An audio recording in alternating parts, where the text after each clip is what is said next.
Gigantes ou minúsculas contam-se aos bilhões e são a força que move grande parte da vida moderna. Basta unir os metais certos aos químicos certos para domar uma força capaz de ir de 0 a 100 em 4 segundos. Esse carro é movido por 6.831 baterias de lítio. Ou explorar mundos distantes e talvez um dia fazer uma viagem fantástica na nossa corrente sanguínea. É hora de examinarmos pilhas e baterias em Maravilhas Modernas.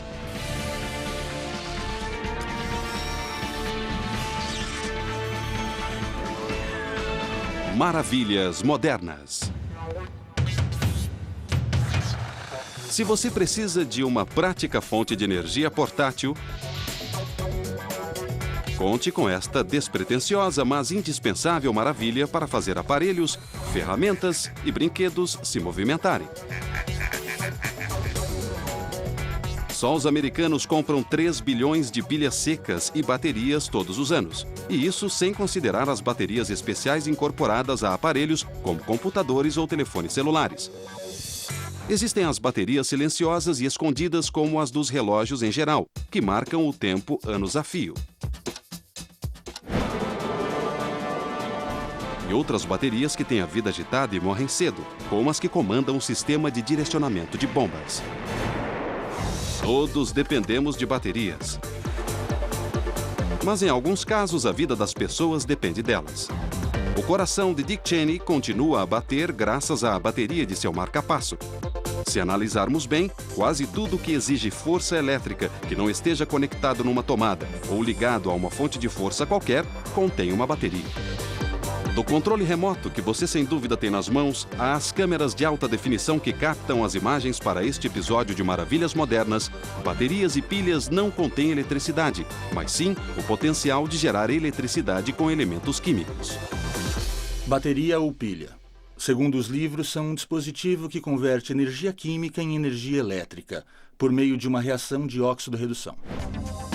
Hoje em dia, existe uma grande gama de baterias de vários tamanhos e composições químicas, mas todas apresentam alguns componentes básicos. Há 2 eletrodos feitos cada um de metal diferente. O eletrodo positivo chama-se cátodo e o negativo se chama anodo. Um eletrólito em forma de pasta líquida ou gel deve conter um ácido ou um alcalino que seja suficientemente cáustico para causar uma reação química com os metais. A reação cria troca de elétrons entre o anodo e o cátodo. Mas é só quando uma ou mais pilhas são colocadas num dispositivo como uma lanterna e que o circuito é fechado quando se liga o botão que a eletricidade começa a fluir. O anodo das pilhas sofre oxidação. E isso causa a liberação de elétrons que são conduzidos no circuito pelo cátodo, que sofre a reação de redução. Enquanto viajam pelo circuito, os elétrons provêm eletricidade para mover o aparelho. Em linguagem científica, uma unidade capaz de fornecer energia se chama uma célula. Uma pilha AA é uma célula. É só quando se juntam células que se forma o que se chama uma bateria. Pilhas AA são células. Mas vejam por que é correto chamar pilhas retangulares de baterias de 9 volts. Uma bateria de 9 volts é retangular porque contém 6 células individuais. Cada célula dessas fornece 1,5 volts, o que resulta em uma bateria de 9 volts. Quanto mais células ligarmos, maior a voltagem obtida, e não há limite para quantas células podem ser ligadas. Em Fairbanks, Alasca, engenheiros levaram esse princípio ao extremo, criando a maior bateria do mundo. Os cartazes avisam claramente: se você tocar o sistema de baterias no lugar errado, pode levar um choque de 5.000 volts. Isso é 2,5 vezes mais forte do que a cadeira elétrica. O sistema de armazenamento de energia em baterias, ou BES em inglês, está num edifício de 150 metros de comprimento por 36 de largura. Temos 4 fileiras de baterias e cada fileira contém 3.440 células, o que dá um total de 13.760 células individuais. Fairbanks e arredores precisam que essa bateria gigante se ligue e libere a energia armazenada em caso de panes de energia elétrica. Nenhuma linha de transmissão liga o Alasca aos outros estados. E só uma linha se estende de Anchorage, a mais próxima cidade grande, a Fairbanks. Durante o inverno longo, escuro e gelado, Fairbanks fica particularmente vulnerável. No inverno, há temperaturas extremas de menos de 40 ou 50 graus. Nessas temperaturas, qualquer falha elétrica é crítica, porque uma casa pode congelar em 4 ou 5 horas. A água no encanamento pode congelar. O sistema de calefação entrar em colapso. O sistema BESS foi desenhado para descarregar 27 megawatts de força durante apenas 15 minutos. Tempo suficiente para que a empresa de energia elétrica solucione o problema ou que os consumidores liguem seus geradores. Cada uma das 1.376 caixas pretas nas prateleiras contém 10 células. Os eletrodos das 13.760 células são feitos de níquel e cádmio. Células de níquel e cádmio são duradouras e têm bom custo. Nós esperamos que a vida operacional dessas baterias seja mais de 20 anos. Células de níquel-cádmio são recarregáveis, o que significa que podemos carregá-las e descarregá-las centenas ou até mesmo milhares de vezes, dependendo do uso que fizermos. E essas baterias estão num estado que chamamos de espera.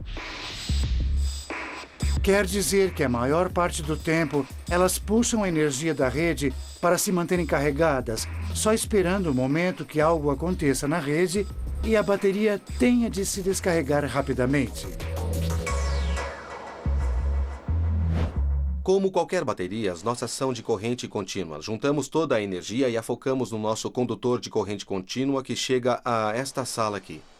Temos um condutor positivo e outro negativo. Os 5.000 volts que há entre os dois condutores de alumínio vão então alimentar um dispositivo chamado conversor. O conversor pega a corrente contínua e a corrente em alternada, que depois vai alimentar estas tubulações. A tubulação leva a energia para fora do prédio e para um transformador que vai de 5.000 a 138.000 volts. A força entra numa subestação adjacente e flui pela rede, servindo Fairbanks e seus arredores. Estamos muito contentes com o funcionamento do sistema. Nos últimos 4 anos, vi 217 eventos e eliminamos ou prevenimos mais de 1 milhão de interrupções a consumidores. E isso é muito interessante porque nós só temos 42 mil consumidores. O grande sistema BESS é elaborado e complicado, mas as baterias básicas são extremamente simples. É muito simples apresentar uma bateria e podemos fazer isso com coisas simples como limões e alguns itens domésticos. Por exemplo, podemos pegar um prego galvanizado, um prego revestido de zinco, e inseri-lo no limão que vai servir de célula eletroquímica. Numa pequena fenda perto do prego, vamos introduzir uma moeda de cobre. Os elétrons vão tender a fluir do zinco para o cobre, que atrai fortemente os elétrons. Para fazer a bateria funcionar, é só conectar os dois condutores a algo que os carregue e que serve de fonte para qualquer trabalho útil. Podemos mostrar isso com um relógio. Aqui vemos um relógio composto por 4 limões, como se levasse 4 pilhas. Se quiser uma fonte de energia menos azeda, você pode escolher uma fonte menor, de tamanho uniforme e mais durável, dentre as opções oferecidas pelos fabricantes. Energizer, uma das indústrias líderes, é descendente direta da primeira fabricante de pilhas para consumo, a Columbia. A Columbia foi introduzida em 1896 pela National Carbon Company. Em 1898, um inventor, Conrad Hilbert, inventou a lanterna de bolso. A National Carbon Company, fabricante de pilhas, e a companhia de Conrad Hilbert, fabricante de lanternas, decidiram se unir, formando a companhia de baterias Eveready. Nos anos 70, a Eveready criou a companhia Energizer para comercializar uma avançada pilha alcalina e com a ajuda de um coelho percussionista cor-de-rosa. O negócio cresceu e se desenvolveu. Em suas instalações na Carolina do Norte, a Energizer montou a maior manufatura de baterias e pilhas alcalinas do mundo. A fábrica de Asheboro, Carolina do Norte, tem mais de 90 mil metros quadrados e emprega mais de 1.000 pessoas.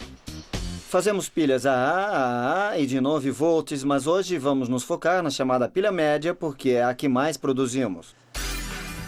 A fábrica da Carolina do Norte produz cerca de 1 milhão de pilhas médias por dia. O primeiro passo da Energizer é mandar latas de aço que ela compra de fornecedores externos a uma máquina de lavar e secar para remover qualquer resíduo ou contaminante. Em outro local da fábrica, uma empilhadeira despeja grandes sacos de dióxido de manganês num funil que alimenta o material em misturadores, onde ele é juntado a grafite e outros ingredientes para formar o material do cátodo. A mistura do cátodo vai para baixo para uma máquina que enche as latas automaticamente. A mistura enche as latas e se dá ao segundo passo do processo, que é moldar a mistura ao diâmetro interno da lata de aço. Esta é uma prensa de 100 toneladas que molda 4 latas de uma vez. Depois vem a separação do material. Nas pilhas médias, como em todas, o cátodo e o anodo não podem se tocar para evitar curtos-circuitos. Estas máquinas inserem 2 camadas de papel especial que formam uma proteção e mantêm os eletrodos separados. Com o separador no lugar, é hora de adicionar o anodo e o eletrólito. O anodo é basicamente uma pasta de zinco e o ingrediente alcalino do eletrólito é o hidróxido de potássio. Esse tipo de pilha é chamado de pilha seca, mas o nome não é adequado. Uma pilha úmida contém um eletrólito que flui livremente, enquanto na pilha seca, o eletrólito é uma pasta ou então um gel. Uma vez colocado o anodo nessas máquinas atrás de mim, o dispositivo de coleta é inserido na lata. O prego, o coletor de corrente, é inserido no anodo, o que fecha o circuito. O próximo conjunto de máquinas coloca e dobra a tampa inferior das latas, criando o terminal negativo das pilhas.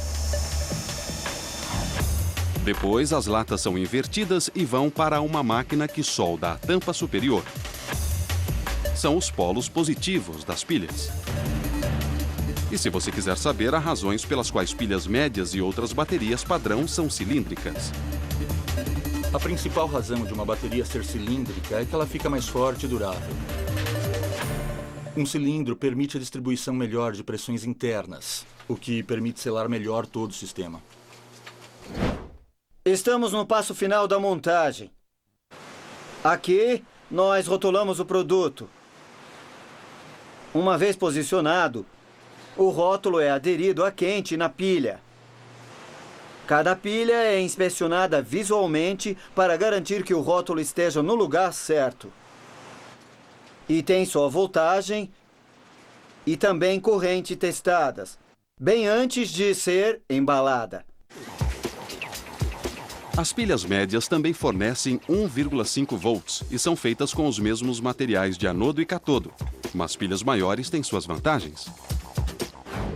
A vida útil de uma bateria é determinada pela quantidade de material ativo que ela contém. Portanto, uma pilha média tem potencialmente mais energia do que uma AA. É análogo ao tanque de gasolina de um carro. Quanto maior o tanque, mais autonomia o carro terá. Um tanque de gasolina é exatamente o que este elegante automóvel não tem. Em seu lugar, colocados na traseira, estão centenas de baterias que fazem o carro ir de 0 a 100 em apenas 4 segundos. Lá vem ele. Quase totalmente silencioso. Um inovador carro esporte movido a bateria é uma ótima novidade para satisfazer aos ambientalistas. Eu estou dirigindo um protótipo do sedã Tesla ano 2008. Esse carro é 100% elétrico. Ele vai de 0 a 100 em 4 segundos e tem velocidade máxima de 200 km por hora. E o melhor é que ele é elétrico. Seu motor não polui nada.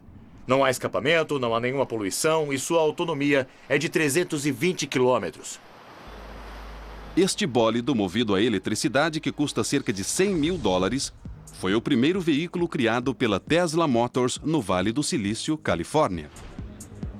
O objetivo da empresa era fazer um carro que fosse uma alternativa ecológica aos carros a gasolina, mas que pudesse competir com eles em qualquer nível de desempenho. Nós quisemos solucionar os 3 problemas mais graves dos carros elétricos do passado. Primeiro, a curta autonomia. Tínhamos de dar mais autonomia ao consumidor e isso tinha a ver com a eficiência do carro. Segundo, o desempenho. Não queríamos um consumidor castigado em relação ao desempenho de carros a gasolina. E, finalmente, o desenho. Queríamos um carro muito bonito. Quando os engenheiros da Tesla começaram a conceber o carro, uma de suas prioridades foi desenhar uma fonte inovadora de energia. A filosofia da Tesla Motors foi partir da melhor bateria e fazer uma bateria que permitisse a autonomia e a força que os consumidores queriam. Depois, construiríamos o carro e sua infraestrutura. Nós precisávamos de uma estrutura muito rígida e muito leve, porque tínhamos que incorporar uma enorme bateria de mais de 400 quilos no esqueleto do carro. Então, fomos consultar a Lotus Motors, na Inglaterra. E ela nos ensinou um método de construir um chassi feito inteiramente de liga de alumínio. Isso nos permitiu fazer um chassi muito leve, que eu posso facilmente levantar com uma só mão. E ele é rígido e seguro o suficiente para garantir a segurança do carro, além de admitir que a bateria seja integrada. É isto que fica na parte traseira do Tesla. É o SEE, Sistema de Estocagem de Energia. Ele compreende 6.831 baterias de lítio. Infelizmente, não podemos mostrar o que está dentro porque é secreto, mas se abrisse, você veria um conjunto de pilhas ligadas umas às outras. As quase 7.000 baterias de lítio, com sua alta proporção de energia por volume, fornecem até 400 volts. Sua capacidade de estocagem de 55 kWh dá ao carro uma autonomia de 320 km.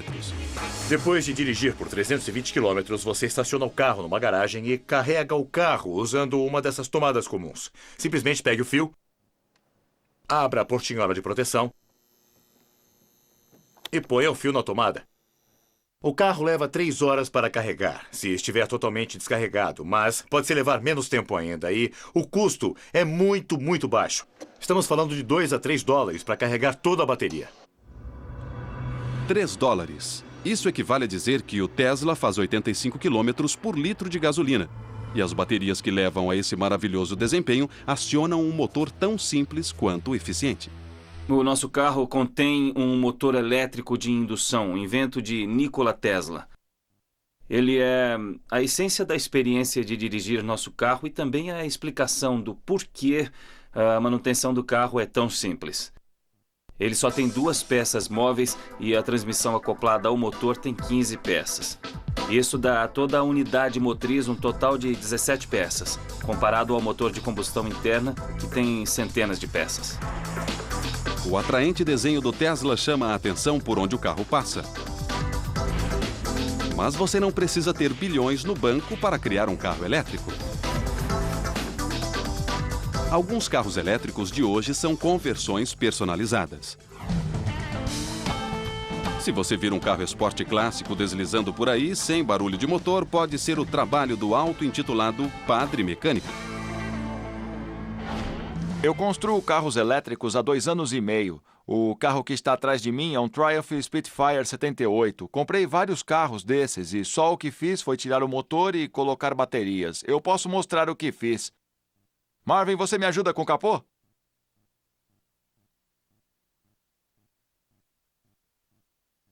Basicamente o que fiz foi colocar uma série de baterias de chumbo e ácido por baixo a um motor elétrico, no lugar do motor de combustão interna original.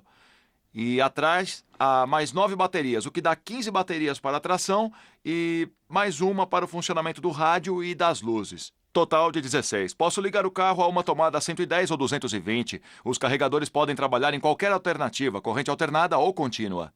Se eu parar em qualquer lugar, posso ir a uma loja de conveniências e ligar o carro na tomada. Há o mito de que os carros elétricos são lentos, e há os que são lentos. Mas carros elétricos de verdade são rápidos.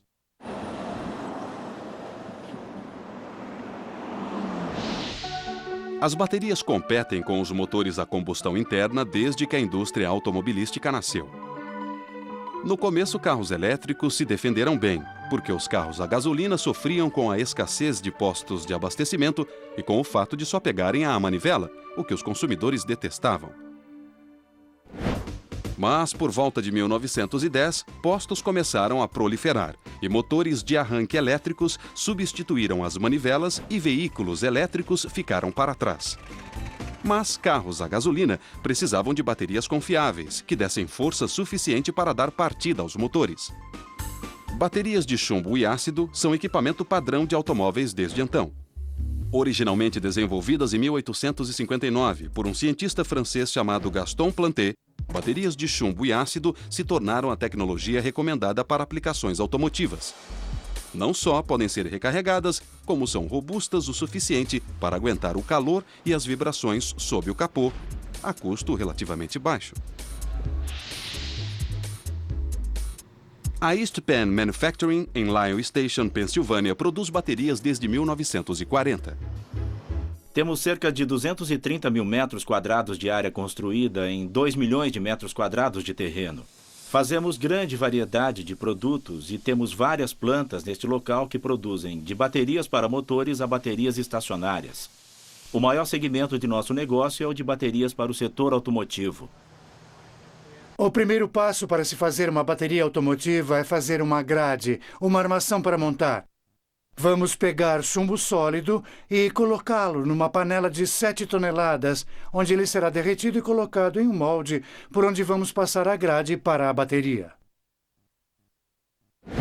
A grade passa, então, por um processo que a reveste com uma pasta de óxido de chumbo, apropriadamente chamada lama. Essas serão as placas positivas que formarão o cátodo. Em outra linha de montagem, as grades entram numa roda e são revestidas com uma lama diferente que cria as placas negativas para o anodo.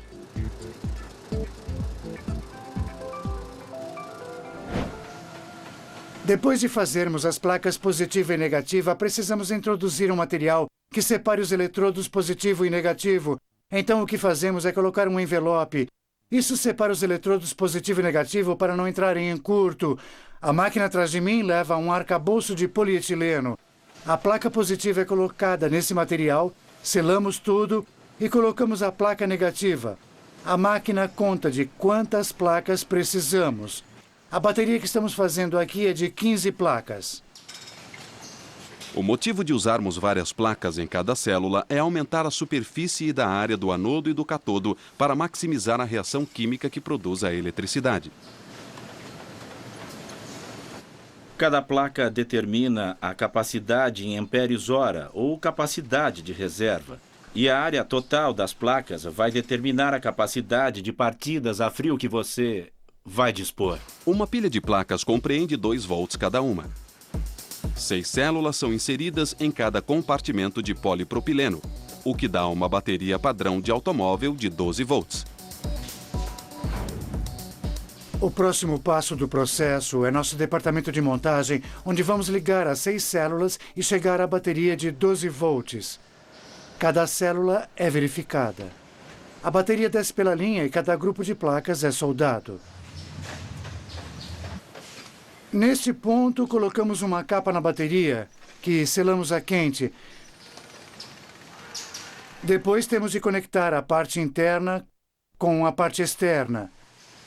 Depois é feito um teste de vazamento. Uma bateria não pode vazar. E depois colocamos a bateria sobre um pallet. As baterias quase completas ficam estocadas até o momento de serem vendidas aos clientes. Só então as baterias recebem a solução eletrolítica composta de 2/3 de água e 1/3 de ácido sulfúrico. Depois que as baterias estão cheias de eletrólito, não há voltagem disponível até entrarem nesta câmara aquecida onde são apanhadas e carregadas eletricamente para formar a bateria. Uma vez formadas, são baterias de 12 volts e serão então levadas ao departamento de acabamento, onde terminamos o produto. Colocamos os plugs, lavamos, escovamos os terminais, fazemos um teste de alta voltagem e etiquetamos as baterias para o cliente. Enquanto os fabricantes continuam fazendo grandes caixas para nossos carros, pesquisadores de outros campos estão criando baterias tão pequenas que são invisíveis a olho nu. A incrível e minúscula bateria pode um dia impulsionar um submarino em nossa corrente sanguínea. Há muito terminaram os dias em que nossa tecnologia tinha o alcance de um fio elétrico. Estamos ligados a um arsenal de aparelhos eletrônicos portáteis que nos ajudam a tagarelar, a fazer contas e a nos embalar em nossa música predileta. As baterias nos permitem usar aparelhos enquanto nos movimentamos, principalmente porque se faz caber cada vez mais energia em espaços cada vez menores. Desde os anos 90, as maravilhosas miniaturas que dão energia às nossas tecnologias, incluindo o Tesla e laptops, são baterias de lítio. O uso do lítio em baterias permitiu a evolução de muitas tecnologias e as tornou muito menores. Por exemplo, quando os celulares apareceram, usavam tecnologia de hidróxido de níquel. As pessoas o chamavam tijolão porque isso é o que eram. Tinham o tamanho de um tijolo. Agora, com material de maior densidade energética, os celulares diminuíram e possibilitaram o surgimento de muitos outros dispositivos. Por exemplo, o iPod não poderia existir sem a tecnologia do lítio. As baterias têm encolhido ano após ano, mas recentemente se tornaram microscópicas. Em 2003, o professor de Química da Universidade de Tulsa, Dale Teeters, e 2 estudantes ganharam uma patente por seu método inovador de fazer nanobaterias para as nanomáquinas do futuro. Havia um filme nos anos 60, Viagem Fantástica, sobre um submarino que podia ser injetado no corpo humano para cuidar de problemas de saúde. Achamos que aquilo era ficção científica, mas hoje, na Alemanha, uma empresa desenvolve um nanosubmarino tão pequeno que pode ser injetado no corpo humano para viajar por artérias e veias e soltar produtos químicos ou drogas onde for necessário. Uma tecnologia tão intrigante só pode ser considerada por causa dos recentes avanços pioneiros de pesquisadores como o Dr. Teeters. Ele descobriu que pequenos discos porosos de alumínio, originalmente desenvolvidos como meio de filtragem, forneciam uma superestrutura para fazer mais de 1 bilhão de nanobaterias de uma vez. Um dos primeiros passos na manufatura de nanobaterias é verificar a integridade da película de alumínio, que tem poros de 200 nanômetros de diâmetro. Então, o que Miri está fazendo é tirar uma membrana de alumínio para colocá-la no microscópio eletrônico. Temos de usar um microscópio eletrônico para ver os poros, porque com medidas como 200 nanômetros, ele é um dos poucos instrumentos que temos para ver a membrana. O que temos aqui é uma imagem dos poros. Pela imagem, vemos que temos uma boa membrana. Para fabricar essas baterias microscópicas, o primeiro passo é revestir um lado da membrana com óxido de estanho para ser o anodo. Isso também veda um lado dos poros. Agora, a membrana pode ser virada e os poros preenchidos com um polímero líquido eletrolítico. Depois vem a fase de revestir o topo com o material catódico. O material é colocado no aparelho e puxamos o gás argônio de dentro e fazemos passar uma corrente elétrica. A corrente vai criar um plasma. Como se vê aqui. O que o plasma faz é inibir partículas microscópicas do metal, essencialmente tirando o pó do substrato que fica no fundo do aparelho, isolando essas partículas. Isso nos dá uma camada de óxido de cobalto e lítio, ou catodo. Uma vez feitas as nanobaterias, devemos testá-las para ver como funcionarão e também para ver como podemos melhorar o seu desempenho. Fazemos isso com um microscópio de força atômica. Colocamos a formação de baterias no microscópio, que contém uma pequena ponta que pode tocar a superfície, e usamos essa ponta para fazer contato com as baterias. A ponta que podemos ver na tela toca o topo da nanobateria, o anodo, e completa o circuito como qualquer bateria de outro aparelho. E uma vez completado o circuito, podemos carregar e descarregar estudos usando este medidor, que é um instrumento muito sensível. Mas precisamos dele para poder trabalhar com baterias tão pequenas. Cada poro da membrana é uma bateria. E como qualquer bateria de lítio, cada uma fornece perto de 3,5 volts. Mas, como lidamos com baterias muito pequenas, a amperagem real que se obtém é muito pequena. São picoamperes se comparados a miliamperes de uma bateria de tamanho normal. Mas não esqueça que nos nanoaparelhos do futuro, picoamperes serão suficientes para acioná-los. Teeters e sua equipe fizeram baterias tão pequenas que mais de 240 delas podem ser alinhadas a um fio de cabelo humano. Desenvolver baterias para equipamentos que ainda não existem não é novidade. Em 1800, o físico italiano Alessandro Volta criou a primeira de todas as baterias, empilhando camadas de zinco, mata-borrão embebido em água salgada e prata. Interessante é que não havia aplicação prática para aquilo quando Volta fez a primeira pilha. Mas aumentando o número de discos e usando discos maiores, ele conseguiu gerar grande quantidade de corrente, que pôde até derreter ferro. Em 1800, ele demonstrou isso a Napoleão, que ficou muito impressionado. Em 1859, a nova bateria de chumbo e ácido de Gaston Planté se tornou a primeira bateria recarregável. Muito tempo antes de qualquer aplicação prática. Ele podia descarregar a bateria, mas tinha de usar outras baterias para recarregar aquela. Foram precisos outros 20 anos para que o dínamo fosse desenvolvido. Mas vimos uma explosão no desenvolvimento das baterias recarregáveis. Recentemente, as baterias recarregáveis tornaram nossa tecnologia tão portátil quanto nós mesmos. Mas como se faz uma bateria recarregável para um veículo que anda pelas dunas de Marte e precisa de recarga a 400 milhões de quilômetros da Terra? Assim como donos de armazém procuram desenvolver uma ratoeira melhor, pesquisadores procuram meios de conseguir uma bateria melhor. Cientistas como os do laboratório Argonne National, nos arredores de Chicago, analisam e testam intensamente novas tecnologias em baterias. Uma das coisas que fazemos é testar baterias em diferentes condições de temperatura e umidade. Pensamos em simular climas de diferentes partes do país. Esta é uma câmara ambiental. Aqui podemos controlar temperaturas de menos 30 graus até mais 50 graus. Uma vez que prendemos as baterias às bases, saímos e regulamos a câmara ambiental para a temperatura e as condições que queremos. As baterias podem ser testadas por horas, dias, meses e mesmo anos. Em outro local, máquinas testam quantas vezes misturas químicas podem ser descarregadas e recarregadas, em pequenas baterias montadas no laboratório de desenvolvimento da Argonne.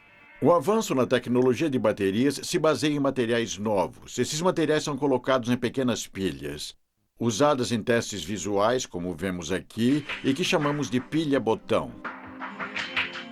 Como trabalhamos com lítio e o lítio reage violentamente com a água, seja água líquida ou na forma de vapor, precisamos de um ambiente onde haja muito pouca água e, por isso, usamos a caixa com luvas.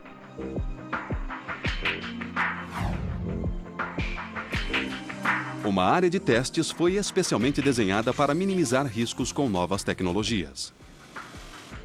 As câmaras que vemos foram projetadas para minimizar os riscos. Temos sistemas de detecção de fogo, de detecção de fumaça e especialmente de detecção de hidrogênio. Em caso de liberação de hidrogênio, os dutos são desenhados para remover o hidrogênio dos laboratórios em segurança. Um tipo de bateria que os cientistas da Argonne estão testando são as projetadas para fornecer energia a carros híbridos. O próximo passo na tecnologia híbrida são veículos híbridos e poderão ser conectados a uma tomada. A bateria deste veículo é bem maior do que a de um veículo convencional. Uma bateria maior permite que você se desloque por um valor equivalente a cerca de 4 litros de gasolina por dia em eletricidade. Se quisermos reduzir o consumo de petróleo, poderemos fazer isso carregando o carro na tomada à noite. Os pesquisadores têm 2 modos de testar baterias de plugar. Podem testar fisicamente o carro e sua bateria num dinamômetro, ou podem acoplar a bateria a um computador que cria veículos virtuais para colocar a bateria em regime. Podemos colocar diferentes coeficientes no computador e simular veículos grandes ou pequenos, mais ou menos eficientes. Podemos também mudar a temperatura, aumentando ou diminuindo o calor da atmosfera. A pergunta que tentamos responder neste laboratório é quais fatores aumentam a vida útil da bateria num veículo híbrido de plugar.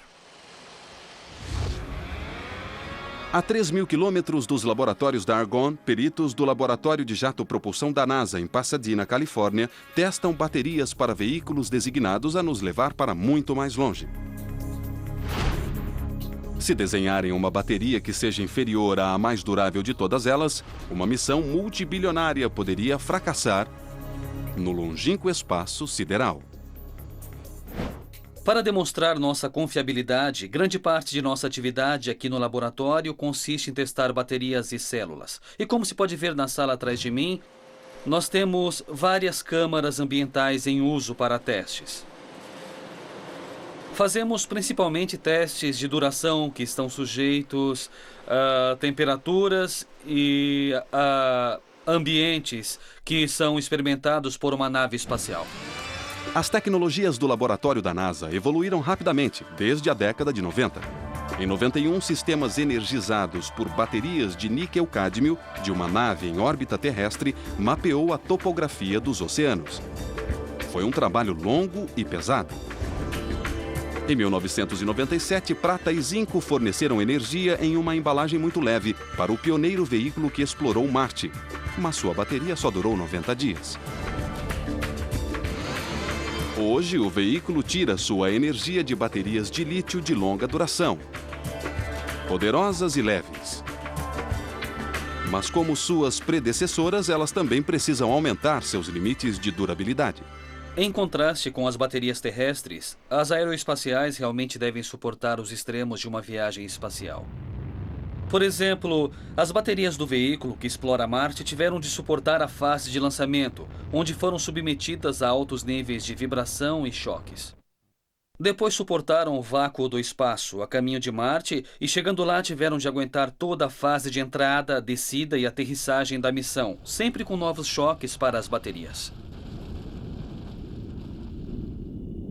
A densidade da atmosfera de Marte tem menos de 1% da densidade da Terra. Portanto, um paraquedas não reduziria a velocidade de descida para garantir uma aterrissagem suave. Pouco antes do impacto, um conjunto de balões feitos de um material sintético muito forte, chamado Vectran, se encheu à volta da aeronave. Ao invés de um grande impacto para o veículo explorador e suas baterias, a aterrissagem se deu após uma série de saltos amortecidos pelos balões. Depois de sobreviver aos rigores da viagem de 55 milhões de quilômetros até Marte, os painéis solares e baterias de bordo possibilitaram que o veículo rodasse suavemente pela superfície desolada do planeta dia e noite. Esta é uma réplica em tamanho real do veículo explorador de Marte, e o que se vê nos painéis solares pode absorver o Sol e suas radiações intensas, e depois a energia alimenta os vários aparelhos eletrônicos para que façam experimentos científicos. E, ao mesmo tempo, carrega as baterias que estão situadas aqui neste compartimento embaixo. Carregadas as baterias durante o dia, o veículo continuou a fazer suas tarefas durante a noite. Parte da energia armazenada é usada para aquecer certos sistemas de bordo que previnem danos às baterias e a componentes eletrônicos causados pela temperatura noturna, que pode chegar a menos 100 graus centígrados. Seja explorando mundos distantes ou fornecendo energia a nossas tecnologias caseiras, uma coisa é certa: nossa dependência de baterias não para de aumentar. O dilema é: o que vamos fazer com as baterias usadas? Já existem bilhões delas em nossos aterros e estão envenenando o planeta. Não importa a qualidade ou o tipo de bateria que você compra. No fim, ela acaba no lixo. A reação química que produz o fluxo de elétrons acaba exaurindo os componentes reagentes. Mas não é só isso que determina a vida útil da bateria. Há inúmeros fatores que diminuem a vida da bateria. Um deles é simplesmente o tempo. A temperatura tem muito a ver também. Baterias envelhecem mais depressa em altas temperaturas. Baterias recarregáveis têm tempo de vida mais longo e podem ser recarregadas, mas elas também acabam porque os materiais internos se decompõem. Há a corrosão, a emissão de pequenas quantidades de gases e elas acabam perdendo a carga. A cada ano, bilhões de pilhas e baterias morrem, deixando o enorme problema do que fazer com elas. Atirá-las nos aterros sanitários não é resposta, porque elas não nos darão paz. Estima-se que reciclemos apenas 2% das baterias domésticas. A reciclagem é encorajada, mas algumas baterias ameaçam mais do que outras. As que contêm metais pesados como chumbo, cádmio e níquel são consideradas uma ameaça ao ambiente e à saúde pública. Incontáveis baterias em decomposição produzidas antes da Lei de 96, que restringe o uso de mercúrio como componente, estão poluindo o solo com suas toxinas. Temos sido muito mais responsáveis com as baterias de chumbo e ácido que usamos em nossos carros. Aproximadamente 98% das baterias de chumbo e ácido voltam aos fabricantes para serem recicladas. A East Penn Manufacturing dedica um prédio inteiro à reciclagem. Atrás de mim há 120 mil baterias de chumbo e ácido obsoletas que recebemos aqui na East Penn. O processo começa com as baterias indo de elevador para um depósito. Jogamos as baterias ali e elas são destruídas em tubos. O primeiro tubo quebra a bateria em pedaços grandes, o que permite drenar o ácido. Dali, os pedaços vão para um moinho de martelo, onde são partidos em pedaços menores. Dali, os fragmentos de baterias passam por uma triagem e entram em tanques de flutuação. O plástico das baterias flutua. É recuperado, reprocessado, peletizado e se torna reutilizável na fabricação de novas caixas. O chumbo vai para o fundo do tanque, é recuperado e segue para uma fornalha.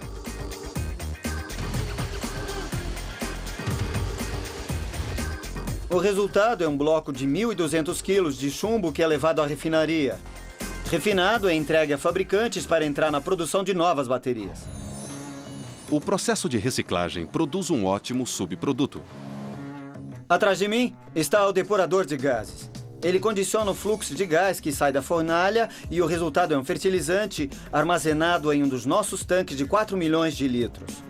A solução de nitrogênio e enxofre, resultado dos vapores que se desprendem do processo de fusão, é vendida a fabricantes de fertilizantes agrícolas.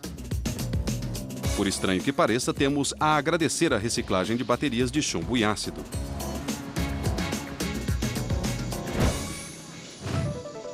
Além da reciclagem, outro passo ambientalmente positivo foi o desenvolvimento das baterias de lítio. Elas não são muito mais duráveis do que as outras baterias.